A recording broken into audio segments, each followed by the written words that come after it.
가슴 벅찬 교회 아동부 친구들, 온라인 예배에 온 것을 모두 환영합니다. 오늘은 하나님이 나를 사용하세요 여름성경학교의 3주차가 되었습니다. 1주차, 2주차 말씀이 우리 친구들 기억나나요? 1주차 1과의 말씀은 바로 나는 아주 특별해요 라는 말씀을 들었습니다. 2주차는 기억이 나나요?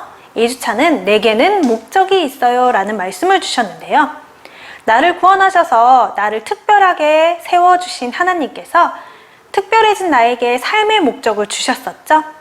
자, 그러면 오늘은 또 어떤 말씀으로 나를 한 걸음 한 걸음 인도하실지 기대하며 오늘의 말씀 속으로 들어가는 우리 친구들이 되었으면 좋겠습니다. 어려운 중에서도 힘든 중에서도 예배하기 위해 나온 우리 친구들을 하나님께서 너무너무 기뻐하실 거예요. 오늘 예배 중에 하나님과 깊은 교제가 있길 바라고요. 예수님이 주시는 그 큰 은혜를 누리고 만끽하며 이 시간을 보내는 친구들이 되었으면 좋겠습니다.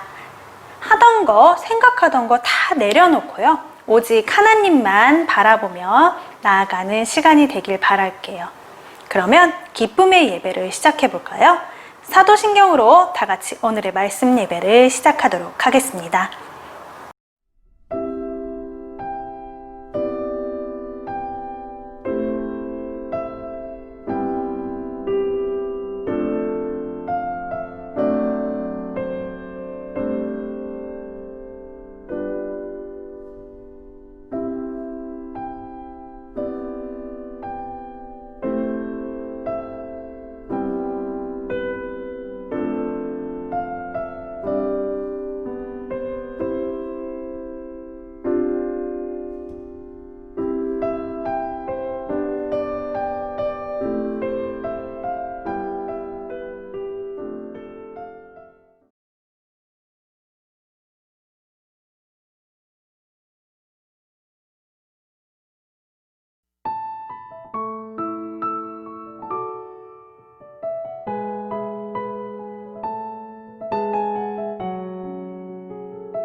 자, 오늘은 여름성경학교 제3주차 제3과인 나만이 해야 할 일이 있어요 라는 제목으로 말씀을 보도록 하겠습니다. 자, 여러분 여기 보면은 한 가지의 상징이 있어요. 이 상징을 보면 어떤 기관인지 어떤 일을 하는 곳인지 알 수가 있어요. 자, 여기 보면 무엇을 알 수 있나요? 이건 바로 경찰을 상징하는 마크입니다.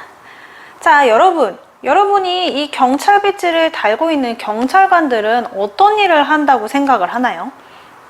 우리 친구들이 어렸을 때부터, 아기 때부터 잘 알고 있었던 경찰이 하는 일, 그건 바로 도둑을 잡는다든지 아니면 위험한 일이 생겼을 때 구해준다든지 도와준다든지 라는 그런 일들을 하는 분들을 우리는 경찰이라고 알고 있죠.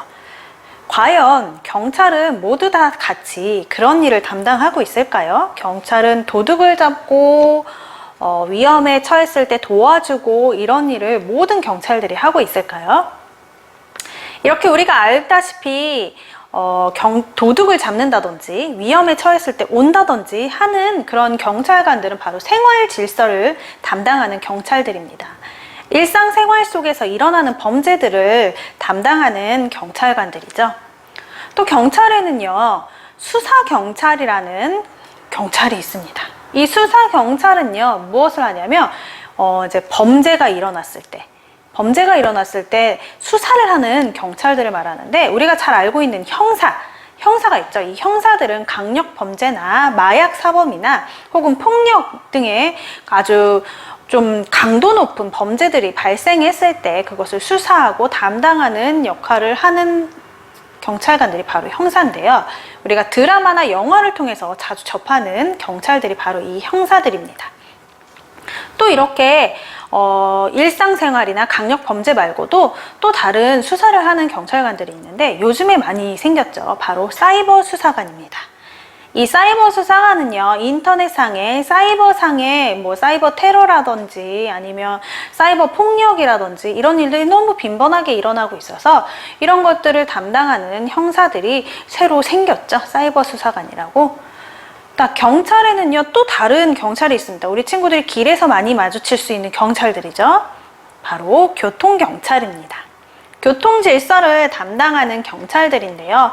교통으로 인해서 차량으로 인해서 위험이 생기지 않도록, 또한 거기에서 범죄가 일어나면 그것을 담당하는 경찰들이 바로 교통경찰입니다. 여러분, 다 같은 이 마크를 달고 있는 경찰이라 해도 각자 맡은 일은 다 달라요. 담당하고 있는 일은 다 다르거든요. 같은 경찰 이런 마크를 달고 있지만 어떤 분들은 도둑을 잡고요. 어떤 분들은 교통 질서를 위해서 일을 하시고요. 어떤 분들은 인터넷상의 범죄를 담당하면서 이렇게 수사를 하시는 분들이 계십니다. 같은 경찰이지만 다 맡은 일은 다른 거예요. 여러분, 이렇게 같은 경찰이지만 다 다른 일을 하듯이 우리 하나님의 백성인 우리에게도요, 하나님께서 맡겨주신 역할이 다 있습니다. 과연 그것이 무엇인지 오늘은 하나님이 어떤 말씀을 해주시는지 우리가 한번 알아보도록 할게요. 민수기 4장을 통해서 우리 친구들에게 하나님께서는 이렇게 말씀하고 계십니다. 바로 나만이 해야 할 일이 있음을 알라라고요. 이게 무슨 얘기지? 나만이 해야 할 일이 있음을 알라라고? 자, 그럼 어떤 이야기인지 말씀 속으로 들어가 보도록 하겠습니다. 여기 모세와 아론이 있습니다. 모세와 아론에게 하나님께서 이렇게 말씀을 하셨습니다. 레위 사람 중에서 고핫, 게르손, 므라리 자손들의 수를 세워라. 집안별로, 가문별로 세되 30세에서 50세까지의 남자만 세도록 하여라. 그들은 나를 위해 성막에서 일을 할 사람들이다. 자, 하나님께서는요, 각 자손별로 해야 할 일을 모세와 아론에게 이야기해 주셨습니다. 자, 그럼 어떤 일이었는지 한번 볼까요? 하나님께서 말씀하신 자손, 그 첫 번째 고핫 자손을 한번 볼게요. 고핫 자손에게는 어떤 일을 맡겨주셨냐면, 이스라엘 백성들이요, 이동을 할 때 이제 성막도 같이 이동을 해야 하잖아요. 그래서 그럴 때마다 성막 안에 있는 모든 기구를 옮기는 일을 고핫 자손이 담당을 했습니다. 성막 안에는요, 성소에서 봉사하는데 많은 기구가 필요했어요. 그래서 그 기구들을 지성물이라고 하는데, 이 지성물을 옮기는 일을 고핫 자손이 했습니다. 하지만 여기서 중요한 거는 이 지성물을 고핫 자손이 직접 만질 수 없어요. 왜냐하면 제사장 이외의 사람들이 지성물을 만지면 그 자리에서 바로 죽게 되기 때문이에요. 그래서 아론하고 아론의 아들들, 제사장들이 그 지성물을 먼저 잘 쌓아둡니다. 쌓아두면 그 쌓아둔 것을 고핫 자손이 옮기는 일을 했어요. 그것이 바로 고핫 자손에게 맡겨진 일이었습니다. 그러면 다른 자손들은 어떤 일을 했을까요? 자, 바로 게르손 자손이 있는데, 게르손 자손들은 어떤 일을 했냐면, 이제 이스라엘 백성들이 이렇게 옮겨갈 때 이제 성막도 옮기게 된다고 했죠. 그러면 성막에 사용되었던 휘장, 그리고 덮개, 그리고 그와 함께 사용되었던 모든 기구들을 옮기는 일을 바로 게르손 자손이 했습니다. 그 아론이 해야 할 일을 게르손 자손에게 알려주고, 게르손 자손은 그 이야기를 듣고 무슨 일을 해야 되는지 듣고 딱 그 맡겨진 일을 수행하게 되었어요. 또 한 자손이 있었죠. 마지막으로 무라리 자손이 있었는데요. 무라리 자손도 자신에게 맡겨진 임무가 있었습니다. 그것은 바로 성막에 사용되어지는 널판지, 기둥, 밑받침 등을 이동하는 일을 무라리 자손이 담당을 하게 되었던 거예요. 또 이제 고핫 자손과 게르손 자손과 마찬가지로 아론이 무라리 자손에게 해야 할 일을 가르쳐주고 그 모든 일들을 감독하는 역할을 아론이 진행을 했습니다. 자, 여기서 알 수 있는 것처럼 하나님은요, 이렇게 성막의 일을 위해서 레위 지파와 각 자손들에게 해야 할 일을 나누어 주셨어요. 그리고 제사장, 고핫 자손, 무라리 자손, 게르손 자손 각자에게 다 다른 일을 내려주셨죠. 여러분, 지금 성막에 있는 것들을 옮기는 것들을 봤는데 성막이 과연 어떤 곳이었죠? 성막은 바로 하나님과 사람이 만나는 곳이었습니다. 제사장은요, 이스라엘 백성들이 하나님께로 나올 수 있도록 성막에서 제사를 드렸고요. 레위 자손들은요, 성막을 이동하는 일을 맡았어요. 제사장들과 이 레위 자손들은요, 하나님을 영화롭게 하고 세상을 축복하는 곳인 성막에서 각자의 해야 할 일을 한 거예요. 자, 고린도전서 12장 12절에는 이렇게 나와 있습니다. 몸은 하나인데 많은 지체가 있고 몸에 지체가 많으나 한 몸임과 같이 그리스도도 그러하니라 라고 나와 있는데요. 자, 우리 몸을 보면 알 수 있어요. 우리 몸은 딱 하나지만 우리 몸에 여러 가지가 있죠. 팔도 있고 다리도 있고 귀, 눈, 코, 입도 있고요. 머리도 있고요. 발가락, 손가락도 다 있어요. 다 한 몸으로 되어 있지만 각자 하는 기능과 각자 하는 역할이 다 다르잖아요. 그쵸? 우리가 이 몸이 내 하나인 것 같지만 그렇지만 그 지체들은 다 다른 일을 하는 것을 알고 있는 거예요. 자, 지체마다 각각 다른 기능과 역할을 하는 것처럼요, 하나님을 영화롭게 하고 세상을 축복하는 삶을 살아야 하는 우리에게 하나님은 각자가 할 수 있는 일을 맡겨주셨어요. 나는 이거 모르겠는데 무슨 얘기지? 무슨 얘기지? 자, 1과선 우리 친구들 기억나나요? 1과에서 하나님께서는 우리 친구들을 선택하여 주시고 아주 특별한 사람으로 세워주셨죠? 그리고서 2과에서 뭐라고 하셨나요? 우리에게는 그렇게 특별한 사람으로서 살아가는 목적이 있다는 것을 알려주셨어요. 그 목적대로 살아가는 게 어떻게 살아가는 거였죠? 하나님을 영화롭게 하고 그리고 세상을 축복하는 일이었어요. 자, 세 번째가 오늘의 말씀 속에서 하나님께서는 무엇을 말씀하시냐면 너희가 나를 영화롭게 하고 세상을 축복하는 삶은 바로 이렇게 사는 거야 라고 말씀을 해주시는 거예요. 각자에게 맡겨주신 일로 하나님을 영화롭게 하고 세상을 축복해야 한다고 하나님께서 말씀해 주세요. 나에게 맡겨주신 일이 무엇이지? 나에게 맡겨주신 일이 무엇일까? 여러 가지가 있을 수 있어요. 내가 가지고 있는 재능으로, 내가 공부를 잘하면 내가 잘하는 공부로, 내가 또 뛰어나게 잘할 수 있는 것으로, 혹은 내가 잘하진 못하지만 이걸 가지고 나아가서 세상을 돕고 하나님을 영화롭게 할 수 있는 일들이 각자에게 꼭 있어요. 하나님께서는 우리 친구들에게 그런 달란트를 다 주셨어요. 그것을 발견해보는 한 주간이 되었으면 좋겠습니다. 하나님께서는 우리 친구들에게 이렇게 말씀하셨어요. 나만이 해야 할 일이 있음을 알라라고요. 우리 친구들, 그러니까 하나님께서 이스라엘 백성들에게만 이렇게 일을 맡겨주신 것이 아니라 지금 이 시대 이 자리에서 살아가고 있는 우리들에게도 하나님께서는 하나님을 위하여 그리고 세상을 축복하기 위하여 맡겨주신 일들이 꼭 있습니다. 우리가 그것을 발견하고 그것을 찾아내서 그것을 가지고 하나님을 영화롭게 하는 삶, 세상을 축복하는 삶, 하나님을 영화롭게 하는 삶이 어떤 것이었죠? 하나님만 자랑하고 하나님만 높여드리는 삶, 세상을 축복하는 삶은요, 세상을 이롭게 하고 세상을 돕고 세상에 있는 사람들이 하나님께로 나올 수 있도록 인도하는 삶이었죠. 내가 가진 재능 혹은 내가 가진 무엇인가로 그 하나님을 높여드리고 세상 사람들을 돕는 우리 친구들이 되길 바래요. 하나님께서는 우리 친구들은 그런 친구들로 이 세상을 살아가야 한다고 말씀해주고 계세요. 이번 한 주간 우리 친구들이 그것을 실천해 나가는 한 주가 되었으면 좋겠습니다. 내가 잘하는 공부로, 내가 잘하는 말로, 내가 잘하는 생각으로, 혹은 내가 잘하는 손재주로, 만들기로, 무엇으로 내가 잘하는 달리기로, 어떤 것이라도 그 모든 것이 하나님을 위해서 사용되어지는 귀한 한 주간이 되길 바래요. 자, 우리 그러면 다 같이 나만이 해야 할 일이 있음을 알라라는 이 표어를 다 같이 외쳐보면서요. 하나님께서 나에게 맡겨주신 일이 무엇인지 곰곰이 생각해보고 찾아가는 친구들이 되길 바랄게요. 그럼 다 같이 한번 외쳐볼까요? 나만이 해야 할 일이 있음을 알라. 이번 한 주간도 하나님의 은혜가 풍성히 넘치는 우리 친구들이 되길 바랍니다. 다 같이 기도하겠습니다. 사랑의 하나님, 감사를 드립니다.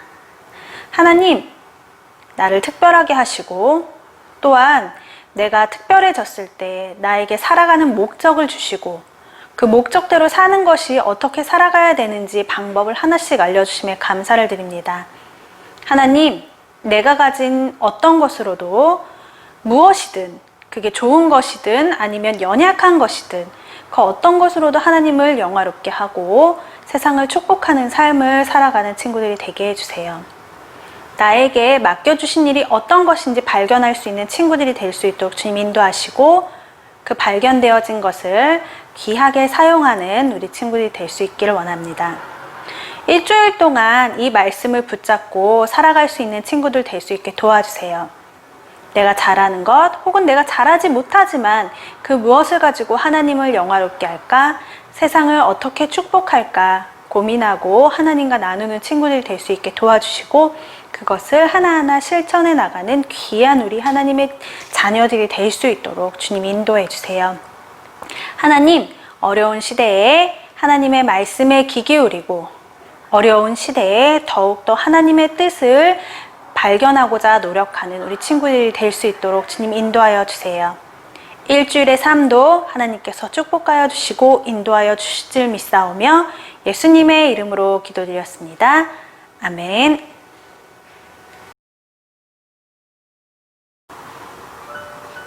자, 여러분, 오늘의 말씀도 잘 들으셨나요? 오늘은 나만이 해야 할 일이 있어요 라는 제목의 말씀을 들었죠? 1과는 나는 아주 특별해요. 2과는 내게는 목적이 있어요. 3가 오늘 나만이 해야 할 일이 있어요 라는 말씀으로 예배를 드렸습니다. 자, 다음 주는 여름 성경학교의 마지막 주입니다. 제4과의 말씀으로 우리가 예배를 드리게 될 텐데요. 다음 주의 말씀도 기대해 주시고 다음 주의 말씀도 일주일 동안 기도로 우리가 기다리는 친구들이 되었으면 좋겠습니다. 자, 여러분, 예배 드리는 모습 인증샷 꼭 찍어서 우리 선생님들에게 보내주시면 다음 주 예배가 끝나고 그 다음 주에 시상으로 우리 친구들에게 멋진 선물과 함께 찾아가도록 하겠습니다. 지금 요즘에 밖에 상황이 너무 좋지 않아서 우리가 한동안은 계속 비대면으로 예배를 드리게 될 것 같아요. 우리가 다시 만날 날을 기대하면서 기도하면서 더욱더 예배에 집중하는 우리 친구들이 되길 바라고요. 아직은 너무 위험한 상황이라서 우리가 한동안은 온라인 예배를 계속 진행하도록 하겠습니다. 가슴벅창 교회에서는요, 우리 아동부 예배뿐만 아니라 모든 예배를 비대면으로 진행하고 있습니다. 이제 바깥에 너무 안 좋은 일들이, 상황들이 계속 확산이 되다 보니까 우리도 같이, 우리 교회도, 가슴벅창 교회도 같이 동참하며 기도하며 각자의 자리에서 진심으로 예배를 드리며 이 상황을 하나님께 지금 다 기도로 올려드리고 있어요. 자, 우리가 그래서 가슴벅창 교회도 모든 예배가 비대면으로 온라인 예배로 진행되고 있다는 사실을 우리 친구들이 알아주시면 좋겠고요. 더욱더 우리가 이럴 때일수록 더욱더 하나님 말씀에 귀 기울이고 매일매일 하나님 말씀을 묵상하는 시간이 되었으면 좋겠습니다. 우리 친구들 개학을 했는데 이제 학교에 많이 갈 수 있을 줄 알았는데 다시 상황이 바뀌어서 많이 못 가고 온라인 수업이 많아지고 계속 학교 가는 날짜가 늘어나지 못하고 있다는 거 알고 있는데 힘들겠지만 조금 더 우리 친구들이 개인 위생도 철저히 하고 잘 지키면서 기다리면 우리가 기쁘게 학교 갈 날이 또 올 것 같아요. 그때를 위해서 모든 선생님들도 함께 우리 친구들을 위해 기도하고 있겠습니다. 자, 오늘의 말씀대로 일주일을 살아가는 친구들 되길 바라고 다음 주에는 마지막의 말씀으로 어떤 말씀을 주실지 우리가 기대하는, 그래서 그 기대를 다 모아서 다음 주에는 정말 멋진 예배를 드릴 수 있는 우리 친구들이 되길 바랄게요. 그러면 우리가 다 같이 주기도문으로 오늘의 말씀 예배를 마치고 우리는 다음 주에 다시 온라인 예배로 만나도록 하겠습니다.